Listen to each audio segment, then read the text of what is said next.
Hello students, good morning. I am Anirban Chakraborty, Physics Head of the Department, AIMS. हम लोग जो course कर रहे थे एडवांस फिजिक्स प्रॉब्लम्स के ऊपर, हर रोज हम एक दो टॉपिक के ऊपर ज्यादा स्ट्रेस दे रहे हैं। ऐसे ही हम इलेक्ट्रोमैग्नेटिज्म ऑलरेडी पढ़े हैं, कैपेसिटर पढ़े हैं, स्ट्रेचिंग फोर्स के ऊपर इलेक्ट्रोस्टैटिक्स में पढ़े हैं। आज और एक बहुत इंपॉर्टेंट टॉपिक एडवांस के लिए जो है करंट डेंसिटी। हम करंट डेंसिटी के ऊपर आज थोड़ा बात कर लेते हैं। ये बहुत इंपॉर्टेंट एक टॉपिक है एडवांस में। बेटे करंट डेंसिटी क्या होता है, मैंने पहले थोड़ा बेसिक के ऊपर डिस्कस कर लेता हूं, उसके बाद एडवांस प्रॉब्लम में आता हूं। अब सबको पता ही है, मैं जस्ट एक बार ब्रश अप कर देता हूं कि करंट डेंसिटी क्या होता है। करंट डेंसिटी ये होता है कि एक करंट फ्लो कर रहा है through a conductor, current flow कर रहा है, करंट के डायरेक्शन का नॉर्मल डायरेक्शन, करंट के डायरेक्शन के नॉर्मल डायरेक्शन में, नॉर्मल डायरेक्शन में पर यूनिट एरिया में जितना करंट फ्लो करेगा वो है करंट डेंसिटी। तो ये मेरा करंट का डायरेक्शन है और इसका नॉर्मल डायरेक्शन, नॉर्मल डायरेक्शन में जो क्रॉस सेक्शनल एरिया होगा उससे हमें पता चल जाएगा कि जे करंट डेंसिटी क्या होगा, current flowing per unit area. अभी case study normal distribution of current.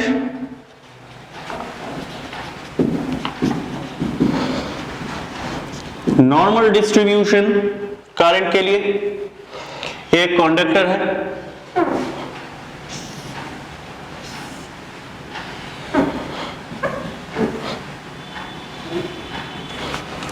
इसमें करंट फ्लो कर रहा है, is the direction of current.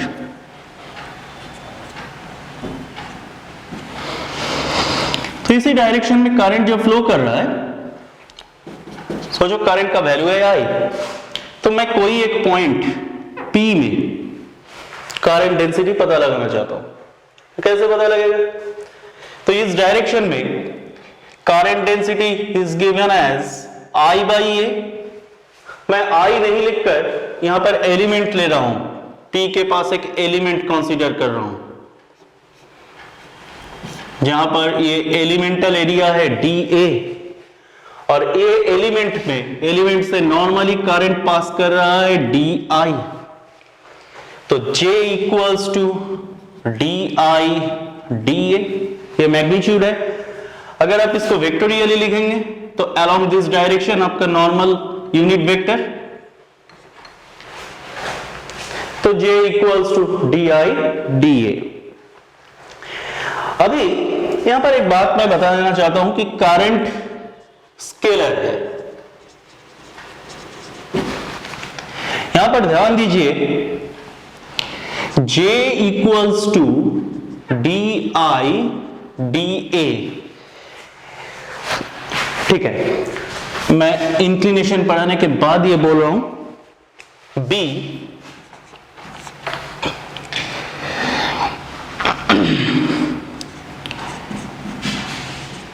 Inclined area. Inclined area में क्या होगा?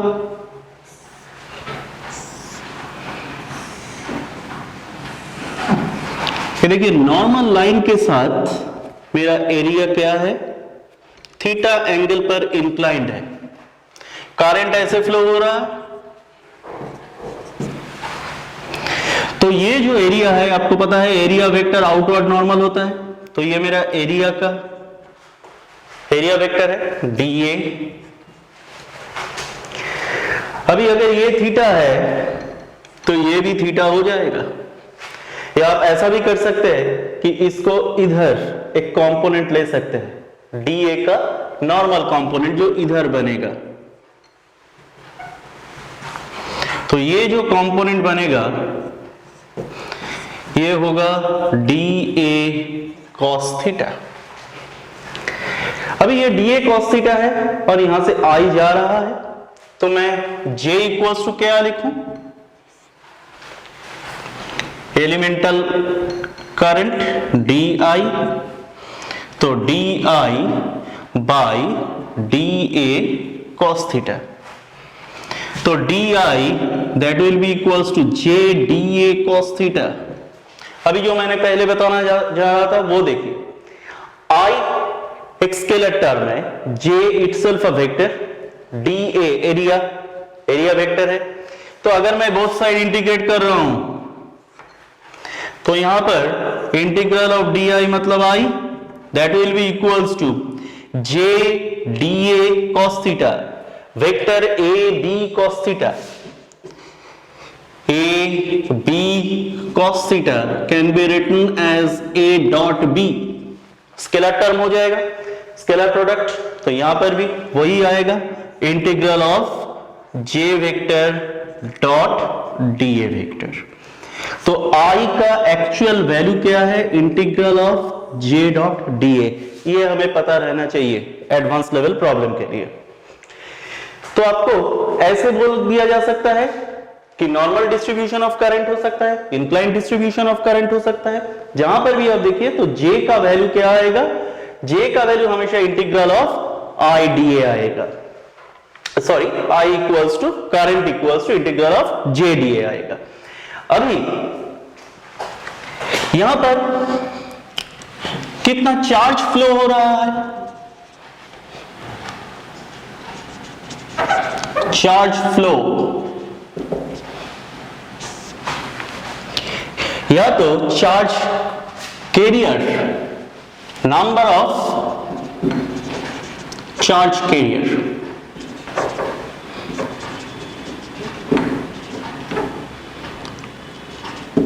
Number of charge carrier. देखिए J इक्वल्स टू क्या है, I बाई ए। I मतलब क्या है, चार्ज पर यूनिट टाइम, तो ये चार्ज पर यूनिट टाइम और A जैसा था ऐसा।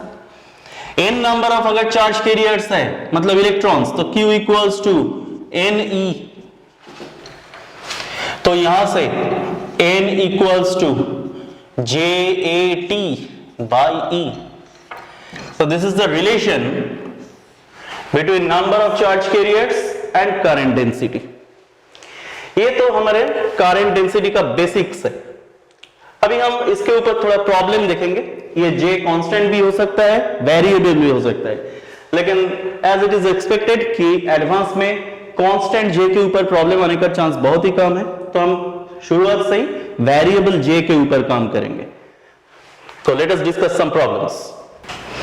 अभी यहां पर जो प्रॉब्लम दिया गया है आपको, total current flowing through the wire आपसे पूछा गया है, क्या बोला गया है, in a conducting wire of circular cross section of radius a, current density varies with the radial distance from axis of the wire r as J equals to J naught r square.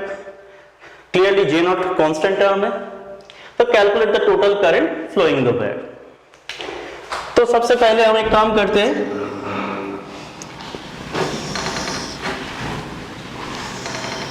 ये मेरा wire है और इसका cross section क्या है, circular cross section है।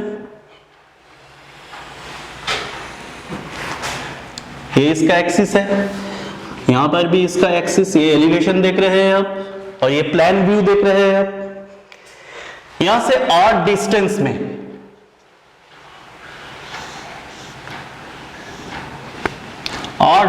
में D अर्थ thickness का एक एलिमेंट,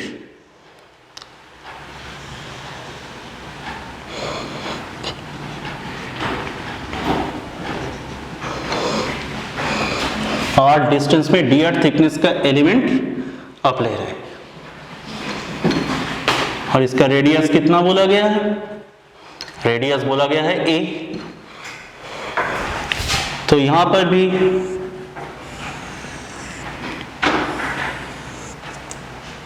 प्लान व्यू में ये आपको देखने को मिलेगा।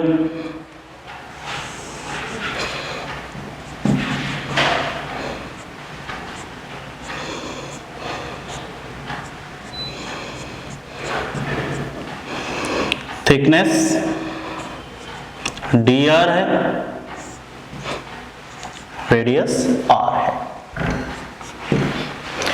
तो हमें क्या चाहिए, टोटल करंट चाहिए।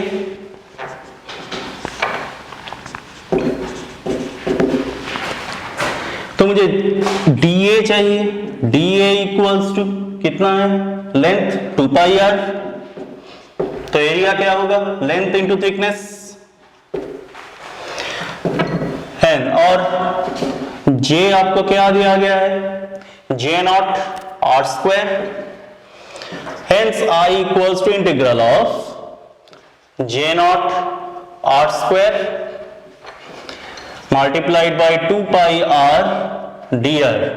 r का वैल्यू कहां से कहां तक, r का यहां पर वैल्यू है 0, यहां पर r का वैल्यू है a, तो 0 टू a तक इंटीग्रेट करें, आसान सा है।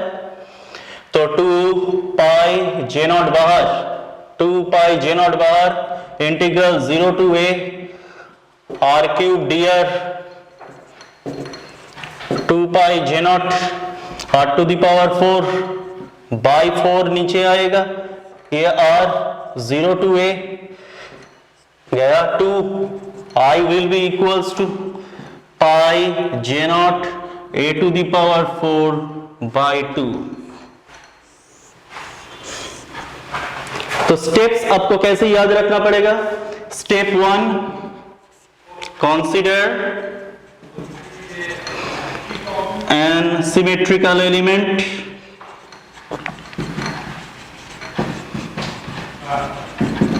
स्टेप 2 कैलकुलेट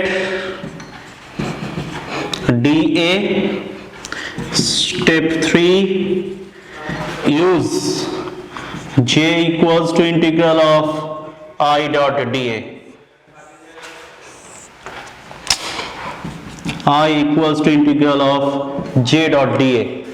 तो इससे आपको current flowing through the wire निकल के आ जाएगा। दूसरा एक प्रॉब्लम देखते हैं, यहां पर आइडेंटिकल प्रॉब्लम ही है, long wire of square cross section. अगर इसका क्रॉस सेक्शन हम देखेंगे तो क्रॉस सेक्शन ऐसा आएगा, क्रॉस सेक्शन स्क्वायर है,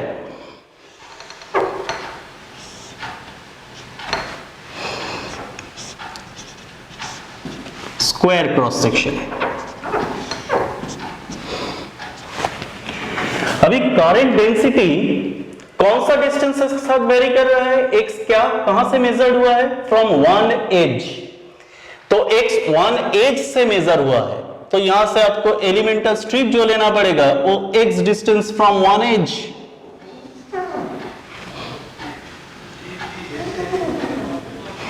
तो यहां पर dx ले लेते हैं x डिस्टेंस पर। अभी तो बात बिल्कुल एक ही है जो प्रीवियस प्रॉब्लम जैसे, ये मेरा एलिमेंटल स्ट्रिप है, तो मेरा फर्स्ट कैलकुलेशन क्या है, dA ले लेता हूं मैं, dA क्या है, a dx, थिकनेस है dx और ये a है, तो I equals to integral of j dA, j का value j nought e to the power kx और a क्या है, a dx। अभी x का वैल्यू कहां से कहां तक, x का वैल्यू यहां से मैं x लिया तो x इक्वल्स टू 0 और यहां पर x इक्वल्स टू a, तो 0 टू a, तो I will be equals to a j nought बाहर आएगा, integral 0 to a e to the power kx dx, a j naught e to the power kx by k 0 to a क्या होगा, a j naught by k e to the power kx 0 to a, तो I आ जाएगा a j nought by k, x के जगह a e to the power k a minus e to the power 0 means 1। तो ये रहा आपका variable current density के ऊपर प्रॉब्लम, जहां पर क्या हो रहा है, हमेशा स्टेप 1 में हम क्या मेजर करेंगे, एक एलिमेंटल स्ट्रिप सिमेट्रिकली लेना पड़ेगा, सेकंड स्टेप में एलिमेंटल एरिया लेना पड़ेगा, फिर net current flow, current equals to integral of JdA, J का इक्वेशन, J का वैल्यू सब्स्टिट्यूट करना पड़ेगा, A का वैल्यू सब्स्टिट्यूट करना पड़ेगा, तो अपने आप करंट आ जाएगा। अभी ये प्रोसीड्यूर मेंटेन करते हुए कोई भी प्रॉब्लम में जहां पर करंट डेंसिटी दिया हुआ है, वहां से हम लोग क्या निकाल सकते हैं, total current flow through the wire. Hope this step is beneficial to you. Thank you.